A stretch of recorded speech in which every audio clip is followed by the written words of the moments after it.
আজকে আমি একটা দারুণ স্বাদের মিষ্টি রেসিপি নিয়ে হাজির হলাম। দেখে নিশ্চয়ই আপনারা বুঝতে পারছেন যে এটা কী মিষ্টি। আর এটা হচ্ছে ছানার জিলিপি। তো ছানাটা খুবই অল্প পরিমাণে ছিল। বাড়িতে থাকা কয়েকটি উপকরণ দিয়েই কিন্তু এই ছানার জিলিপিটা সহজেই বানিয়ে নিতে পারবেন। আমি ঠিক যেরকম যতটা মাপ নিয়েছি খুবই সিম্পল পদ্ধতিতে দেখানোর চেষ্টা করেছি। এইভাবে যদি আপনারা এইরকম মাপ নিয়ে বাড়িতে বানান তাহলে কিন্তু একদম পারফেক্ট হবে ছানার জিলিপিগুলো। মিষ্টিটা দেখতে যতটা সুন্দর হয়েছিল খেতেও কিন্তু তার থেকে বেশি সুন্দর হয়েছিল। টেস্টে কিন্তু দোকানের থেকে কোনো অংশে কম হয়নি। আমার মেয়ে এবং হাজব্যান্ড খেয়ে বলেছিল যে দোকানে যেইভাবে কিনতে পাওয়া যায় ঠিক তার থেকেও কিন্তু বাড়িতে টেস্টটা আরও ভালো হয়েছে। তো এইভাবে আপনারা একবার ফলো করে বানিয়ে দেখতে পারেন বাড়িতে, যে কেউ কিন্তু সহজেই বানিয়ে নিতে পারবে। তো প্রথমে আমি 50 গ্রাম মতো ছানা নিয়েছি। এটা বাড়িতেই তৈরি ছানা, আপনারা চাইলে বাজার থেকেও কিনে নিয়ে আসতে পারেন। প্রথমে ছানাটা আমি একটা থালার মধ্যে নিয়ে একটু ভালো করে ম্যাশ করে নিচ্ছি, যেন না কোনোভাবে দানা দানা ভাব থাকে। তো একদম মসৃণ করে আমি একটু ম্যাশ করে নিয়েছি। খুব বেশি কিন্তু এরকম ঘষে ঘষে কিন্তু বেশিক্ষণ ঘষার দরকার নেই, তাহলে কিন্তু ছানা থেকে একটা তৈলাক্ত ভাব চলে আসে ছানাটা থেকে, তখন কিন্তু মিষ্টিগুলো খুব একটা ভালো হয় না। আমি ওই ছানার মধ্যে 2 টেবিল স্পুন মতো ময়দা দিয়ে দিলাম, আর দিয়ে দিচ্ছি হাফ টিস্পুন মতো সুজি, আর দিয়ে দিচ্ছি গুঁড়ো দুধ। গুঁড়ো দুধ আমি প্রায় 2 টেবিল স্পুন মতো নিয়েছি। আপনারা চাইলে গুঁড়ো দুধের পরিমাণটা একটু অল্প বাড়িয়েও নিতে পারেন, কিন্তু বাকি যে উপকরণগুলো যেইভাবে দেখালাম ওই রকমই কিন্তু আপনারা রেখে দিতে পারেন। আর দিয়ে দিলাম অল্প পরিমাণে একটু ঘি, 1 চামচের 4 ভাগের 1 ভাগ দিয়ে দিয়েছি ঘি। দিয়ে সব উপকরণগুলো একটু ভালো করে মাখিয়ে নিতে হবে। যখন মাখা হবে তখন যদি মনে হয় খুবই শক্ত, মাখা যাচ্ছে না, তাহলে কিন্তু একটু লিকুইড দুধ আপনারা দিয়ে দিতে পারেন। প্রথমেই কিন্তু লিকুইড দুধ বেশি করে দিয়ে দেবেন না, তাহলে কিন্তু একটা জলজলে ভাব চলে আসবে, তখন কিন্তু খুব একটা ভালো হবে না। দিয়ে দিলাম একদম 1 চিমটি মতো বেকিং সোডা, আর দিয়ে দিচ্ছি 4 চামচের 4 ভাগের 1 ভাগ মতো বেকিং পাউডার দিয়ে দিচ্ছি। দিয়ে আবারও সব উপকরণগুলো মেখে নিতে হবে। আমি কিন্তু এখানে কোনো রকম জল ব্যবহার করিনি, দুধ বা জল ব্যবহার করিনি। তো আমার একটু শক্ত মনে হচ্ছে, তাই কিন্তু আমি একদম হাফ টিস্পুন মতো একটু লিকুইড দুধ দিয়ে দিলাম। দিয়ে আবারও ডোটা ভালোভাবে মেখে নিতে হবে। আমি যেইভাবে দুধটা ব্যবহার করছি আপনারা কিন্তু ওইভাবেই দুধটা ব্যবহার করে নেবেন। খুব বেশি প্রথমেই দিয়ে দেবেন না, তাহলে কিন্তু একটা জলজলে ভাব চলে আসবে, তখন কিন্তু খুব একটা ভালো হবে না। আবার আমি ভালো করে ডোটা মেখে নিয়েছি। মেখে আমি এটা রেস্টে রেখে দেবো 10 মিনিট মতো। ততক্ষণে আমি চিনির সিরাটা তৈরি করে নেব। একদম কিন্তু স্মুথ একটা ডো তৈরি হয়েছে। আমি নিয়েছি হাফ কাপ মতো চিনি, আর দিয়ে দিচ্ছি 1 কাপ পরিমাণ জল। যতটা ঠিক চিনি নেবেন তার ডবল কিন্তু জল দিয়ে দিতে হবে। আমি আগের দিনই মিষ্টি বানিয়েছিলাম, তাই চিনির শিরা কিছুটা থেকে গেছে, তাই আমি অল্প পরিমাণে একটু চিনি শিরা তৈরি করে নেব, আর ওই চিনি শিরাটা মিশিয়ে নেব। আর 2-3টে এলাচকে একটু থেতো করে নিয়েছি, দিয়ে ওই চিনি শিরার মধ্যে দিয়ে দিলাম। চিনিটা একটু গলতে দেব।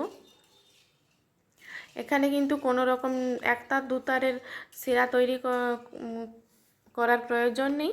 জাস্ট চিনিটা গলে গেলেই, দেখুন আগের দিনের একটু চিনি শিরাটা বেশি ছিল। আমি এখানে কেশর দিয়েছিলাম, তাই জন্য কিন্তু একটু কেশরের কালার এসে গেছে।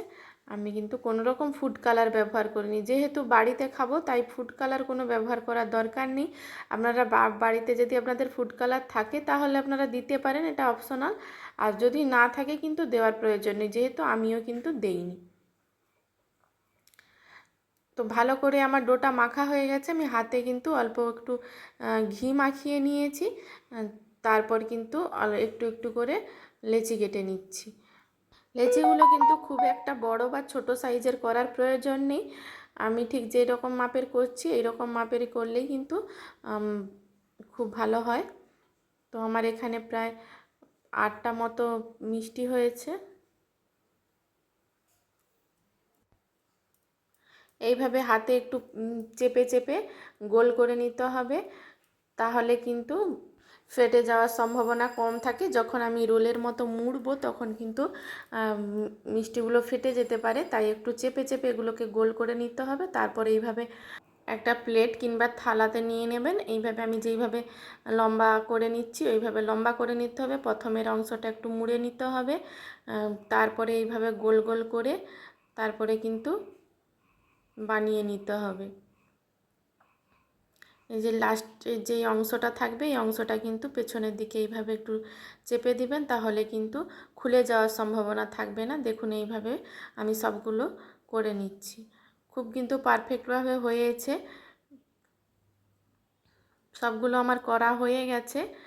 তো 7টা হয়ে গেছে, আমি এটা করে নিলেই 8টা আমার হয়ে যাবে কমপ্লিট। দেখুন কতটা পারফেক্টভাবে হয়েছে। আবারও একটা দেখিয়ে দিচ্ছি। এইটা পেছনের অংশে এইভাবে মুড়ে দিতে হবে, না হলে কিন্তু খুলে যাওয়ার সম্ভাবনা থাকবে যখন ভাজা হবে। তো সবগুলো আমার করা কমপ্লিট হয়ে গেছে। এবার আমি কড়াইতে তেল গরম করতে বসিয়ে দিয়েছি। তারপরে এক এক করে আমি, যেহেতু আগের দিনে মিষ্টি ভেজেছিলাম সেই তেলটাতে আমি ভাজা করে নিচ্ছি। প্রথমে আমি একটা দিয়ে দেখছি যে পারফেক্ট হচ্ছে কি না। দেখলাম যে কোনো রকম কিন্তু ফাটেনি বা খুলে যায়নি, একদম সুন্দরভাবে ফুলে উঠেছে। তো আমি এক এক করে 2 ব্যাচে ভেজে নেব, 2টো ব্যাচে। তো 4টে আমি করে নিচ্ছি, যেহেতু কড়াইটা খুবই ছোট তাই আমি 4টে করে প্রথমে ভেজে নিচ্ছি। একটু তেলটা এইভাবে ওপর থেকে ছড়িয়ে দিতে হবে, তারপর কিন্তু উল্টে দিতে হবে। গ্যাসের ফ্লেমটা প্রথমে কিন্তু লোতেই রেখে করতে হবে, না হলে কিন্তু ভেতর থেকে ভাজা হবে না। প্রথমে একটু লোতে রেখে তারপর যখন মিষ্টিগুলোর গায়ে কালার চলে আসবে তখন কিন্তু একটু মিডিয়াম করে নিতে হবে, যাতে তাড়াতাড়ি কালারটা চলে আসে। না হলে কিন্তু বেশিক্ষণ ধরে যদি লো ফ্লেমে ভাজা হয় তাহলে কিন্তু মিষ্টিগুলো ক্রিস্পি হয়ে যাবে। তাই প্রথমটা একটু লোতে রেখে তারপর গ্যাসের ফ্লেমটা কিন্তু মিডিয়াম করে নিতে হবে। দেখুন খুব ভালোভাবে কিন্তু মিষ্টিগুলো কালার চলে এসেছে। আমি প্রথমে যেটা দিয়েছিলাম সেটা কিন্তু খুব ভালোভাবে হয়েছে, ওটা আমি তুলে নিচ্ছি। আর 3টে আরেকটু কালার চলে আসলে তারপর ওই 3টেও তুলে নেব। অনেকেই ফুড কালার ব্যবহার করেন যাতে দেখতে সুন্দর হয়, কিন্তু আমার এখানে দেখতে সুন্দর নিয়ে বেশি বড় কথা না, যেহেতু আমরা বাড়িতে খাবো তাই মিষ্টিটা স্বাদে ঠিকঠাক হলেই হলো। তো ফুড কালার তো ব্যবহার করে সেই সব জিনিস তো খাওয়া তো ভালো না। তাই আমার যেহেতু মেয়ে, ছোট বাচ্চা মেয়ে, ও খুব মিষ্টি পছন্দ করে, ও খাওয়ার জন্য বায়না করে, তাই কিন্তু কোনো রকম আমি ফুড কালার ব্যবহার করিনি। তো প্রথম ব্যাচটা আমার ভাজা হয়ে গেছে, তারপরে যেই বাকি 4টে ছিল ওইগুলোও আমি কড়াইয়ের মধ্যে দিয়ে দিচ্ছি। গ্যাসের ফ্লেমটা লোতেই আছে, তেলের টেম্পারেচারটা অনেকটাই কম রেখে তারপরে ওগুলো ছেড়ে দিলাম।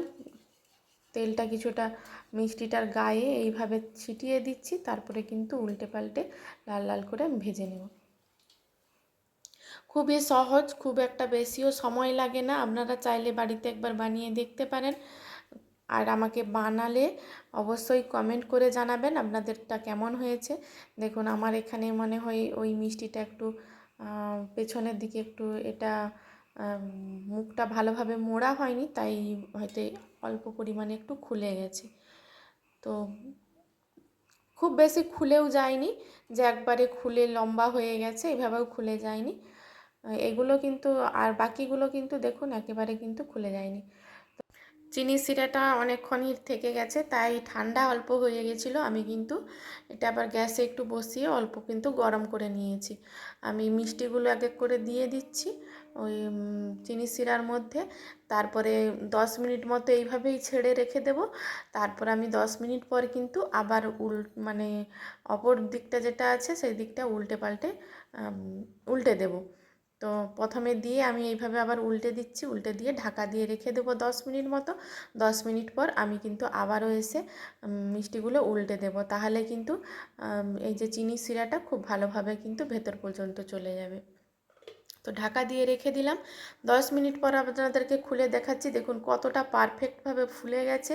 তো আমি আবারও পাঁচ মানে একটা দিক হয়ে যাওয়ার পর এইভাবে আবারও উল্টে দিচ্ছি। আর দেখুন চিনির শিরাটা অল্প কিন্তুই আছে, অনেকটা কিন্তু ভেতর পর্যন্ত মিষ্টিগুলো সোপ করে নিয়েছে। তার আগে আমার মেয়ে আর তর্সই ছিল না, তো ও একটা খেয়েও নিয়েছে একটা দুটো। তো যেগুলো আছে আমি আপনাদেরকে দেখাচ্ছি কেটে যে কতটা পারফেক্ট হয়েছে। দেখুন ভেতর পর্যন্ত রস কিন্তু একদম টইটম্বুর করছে, আর কেটেও দেখিয়ে দিচ্ছি কতটা মিষ্টি শিরাটা ভেতর পর্যন্ত গেছে। তো আমার এই রেসিপিটা যদি আপনাদের ভালো লেগে থাকে তাহলে আমার চ্যানেলটি অবশ্যই, যারা সাবস্ক্রাইব করেননি ইউটিউব চ্যানেলটি আমার সাবস্ক্রাইব করে নেবেন, আর ফেসবুক পেজ থেকে দেখলে পেজটি ফলো করে নেবেন। আজকের মতো রেসিপিটা এখানেই শেষ করলাম।